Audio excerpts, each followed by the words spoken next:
Ça fait un moment qu'on n'a pas fait un petit bilan de japonais.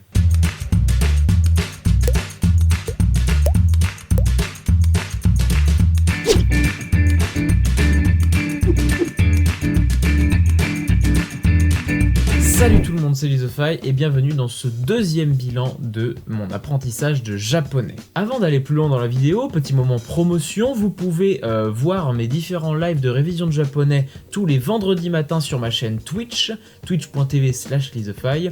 Et aussi, si vous appréciez mon travail, vous pouvez vous abonner en cliquant par ici. Et surtout, likez cette vidéo si jamais vous aimez mon travail. Bon alors, qu'en est-il de cet apprentissage du japonais? Eh bien déjà, j'aimerais qu'on s'applaudisse tous ensemble. Merci beaucoup, merci, c'est génial. Parce que, eh bien, on a dépassé le stade où je m'étais arrêté il y a maintenant, je pense, à peu près un an. Quel était ce stade? C'était la particule E, la particule qui sert à indiquer une direction. Et c'est un cours dans lequel je m'étais arrêté avec les cours de Julien Fontanier à l'époque parce que les moyens de transport étaient un cours qui m'avait relativement démoralisé en termes de kanji, etc. Enfin, en gros, j'avais trop d'accumulation de travail et j'arrivais plus à gérer le truc. Et déménagement, et ceci et cela, bref, plein d'accumulations qui ont fait que j'avais arrêté. Aujourd'hui, j'ai pas arrêté parce que je vous ai, pour me refoutre des petits coups de pied au cul pour pouvoir continuer d'apprendre le japonais, et ça, c'est vachement bien. Parce que oui, je le dis pas assez, hein, mais les lives que je fais toutes les semaines de révision de japonais, alors oui, il n'y a pas toujours des gens, hein, mais le fait de m'obliger à faire ces live révisions pour vous ou pour moi, eh bien ça m'aide justement aussi pour moi à réviser régulièrement et du coup m'obliger à apprendre, et ça c'est bien parce que bah au moins j'ai pas ces pauses que je me permettais avant, alors qu'il faut absolument pas se permettre de pause quand on apprend une langue parce que ça se perd très vite. Bon, du coup, plaçons un petit constat. Où est-ce que je suis actuellement dans les cours? Eh bien, le dernier cours qu'on a fait de Julien Fontanier, c'est le complément de temps. Donc le prochain cours, c'est la carte du Japon et donc la particule Kara et Made. Ça veut dire qu'on a fait un bon bout de chemin ensemble quand même, parce qu'il y a beaucoup de mots de vocabulaire juste avant ça, sachant que je rappelle une chose, j'apprends les mots de vocabulaire des cours de vocabulaire et j'apprends les mots de vocabulaire qu'il y a dans les cours et notamment dans ces autres cours, il y a beaucoup de verbes, il y a beaucoup de mots par-ci par-là, notamment on a appris le verbe vendre, le verbe se rencontrer, le verbe acheter, etc., etc. Donc il faut vraiment pas les laisser de côté, ces mots de vocabulaire qu'il y a dans les cours, parce qu'en plus ils les utilisent dans ces exercices, et ça c'est quand même assez important, parce que si on peut pas faire les exercices, on peut pas progresser, on peut pas apprendre. Jusque là tout va bien, j'ai pas mal révisé avec vous en live, j'ai appris des centaines de kanji, je pense. Enfin, honnêtement, je pense qu'il y en a quand même quelques centaines maintenant.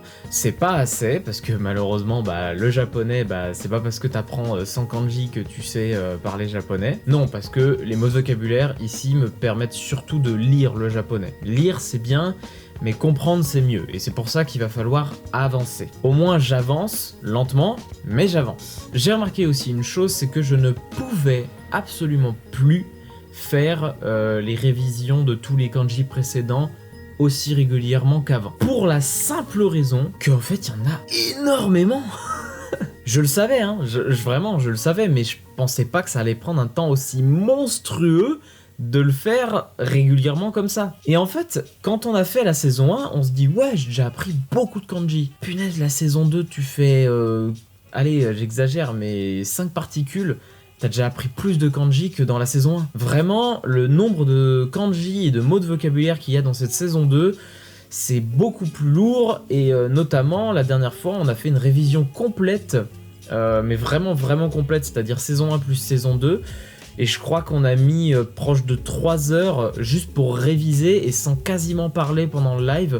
Donc autant dire que voilà, je peux pas me le permettre tous les jours de prendre 3 heures pour de la révision. 3 heures, enfin une demi-heure c'était bien, hein. Vraiment j'aimais bien prendre une demi-heure de kanji de révision comme ça par jour.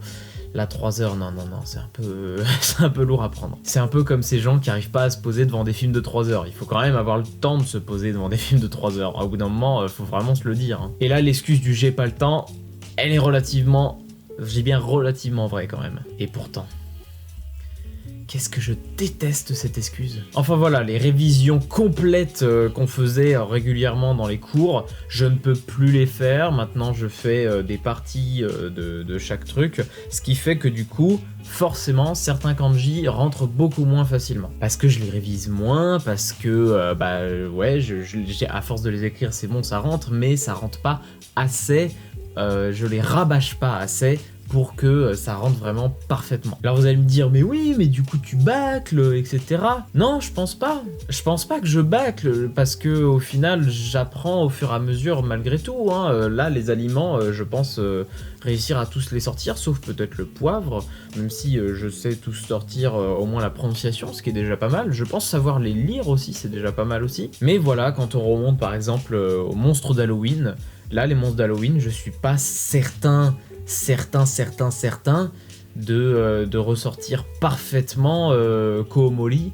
Heureusement que d'ailleurs c'est un kanji qui n'est pas beaucoup utilisé. Mais vraiment, je le répète, ça veut pas dire que je les délaisse complètement. Je pense que je peux les lire, ce qui est déjà pas mal. En fait, mon objectif est avant tout de lire le japonais. L'écrire, c'est bien.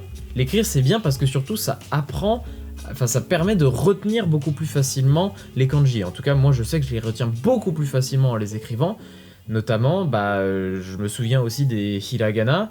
Je me souviens que le « et », c'était un des premiers kanji qui m'avait posé problème. Et il y a qu'en l'écrivant qui rentrait. Bref, je vais pas m'étaler là-dessus, mais je ne trouve pas que je perds mon temps, enfin, en tout cas que je bâcle mon travail. Parce que justement, au contraire, ça avance. Et l'avantage dans tout ça, c'est que autant je peux un peu difficilement les écrire, quoique, honnêtement, il y en a la plupart que j'arrive facilement à sortir. Hein. Vous venez sur les lives, vous verrez que vraiment, la plupart, je les sors très facilement. Mais voilà, au moins, si je peux les lire parfaitement, c'est déjà bien. À chaque fois que je rouvre un de mes mangas, il y a quelques kanji qui commencent à pouvoir se lire et ça fait plaisir ça. Et qu'en est-il des différents trucs qu'on m'avait conseillés, notamment Anki? Eh bien Anki, j'ai testé sur le téléphone et en fait oui, c'est plutôt sympa. La seule chose que je reprocherais à Anki, c'est que c'est pas assez catchy, c'est pas assez rapide. Mais ça après c'est mon côté chiant qui adore Yomikata, qui est très très rapide, que t'écris le truc et puis voilà. Après, j'aimerais vraiment une application comme Hiragana Learn Experiment, par exemple, en version kanji. Ça serait vraiment, pour moi, la meilleure manière d'apprendre les kanji parce que c'est du rabâchage, et surtout que vraiment, c'était une super appli pour apprendre les kanas. S'il y a une version kanji de cette appli, ça serait tellement le bonheur. Donc Anki, moi ce que je pense de cette application, c'est que c'est vachement bien pour réviser un petit peu, pour réviser régulièrement, pour réviser longtemps. C'est pas forcément le plus agréable, je trouve. Je préfère, c'est limite voilà, si je préfère quand même réviser sur mon cahier. Mais ça après, c'est parce que j'aime pas trop écrire sur. Je sais que Julien Fontanier donnait cette astuce d'écrire dans la main. Je l'ai fait pendant un temps. Et ça m'a pas plu. Je pense qu'il me faut le crayon pour vraiment pouvoir visualiser parfaitement le truc, parce que très souvent dans ma tête je bâcle, donc j'en sais rien. Donc voilà, Anki je conseille malgré tout. C'est pas forcément facile à programmer. Moi on m'a passé des decks directement faits parce que vraiment moi je suis une bille là-dedans et c'est pas mon truc. Ensuite j'aimerais conseiller autre chose.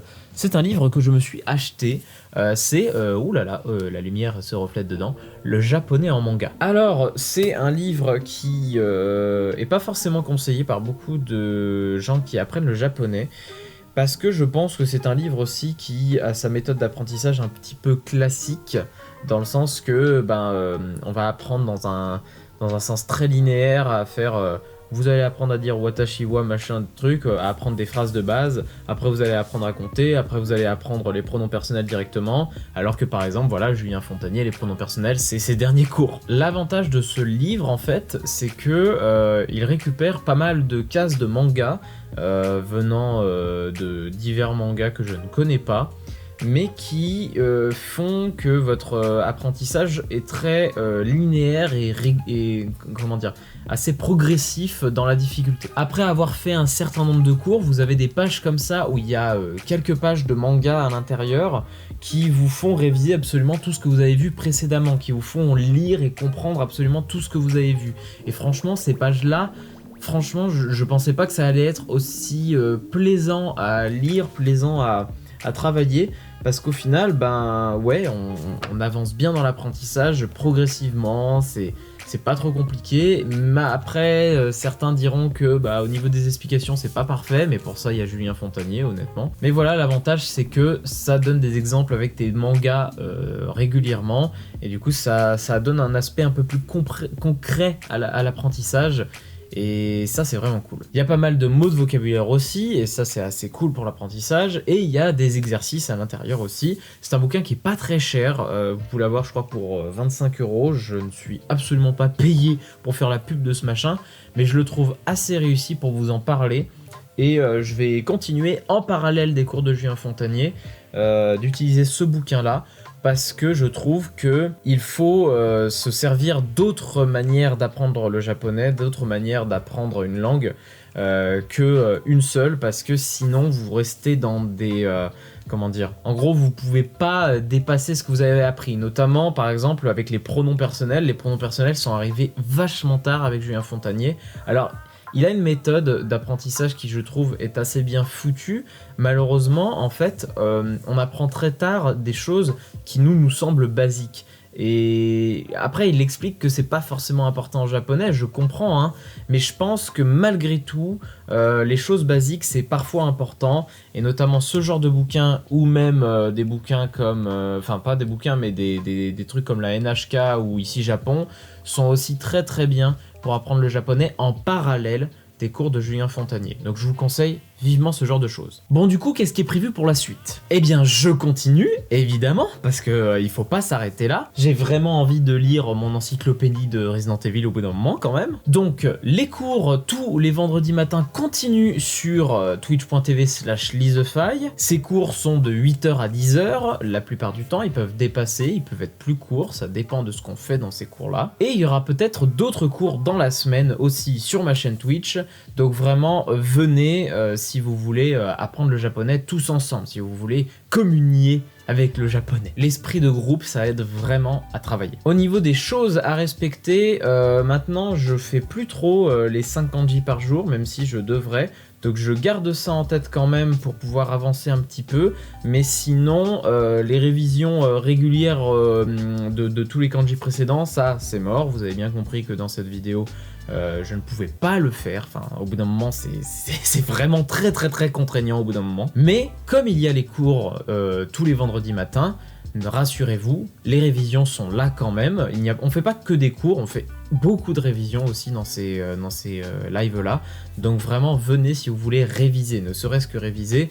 À chaque fois j'annonce le mot en français, vous devez l'écrire avant que moi je l'écrive, même si parfois je vais très vite. Donc vraiment venez si vous voulez réviser le japonais ensemble. Donc voilà ce que j'ai à vous dire, donc pas vraiment de défi en particulier à balancer après ce bilan, juste un constat que mes défis précédents étaient atteignables que pendant la saison 1, voire un petit peu de la 2, mais honnêtement, bien après, ça commence à devenir compliqué avec les moyens de transport, avec les bâtiments de la ville, avec tous ces trucs-là, qui prennent quand même beaucoup de place aussi sur les feuilles, ça commence à être compliqué. Donc voilà pour ce bilan de japonais, j'espère que je vous verrai nombreux sur les lives.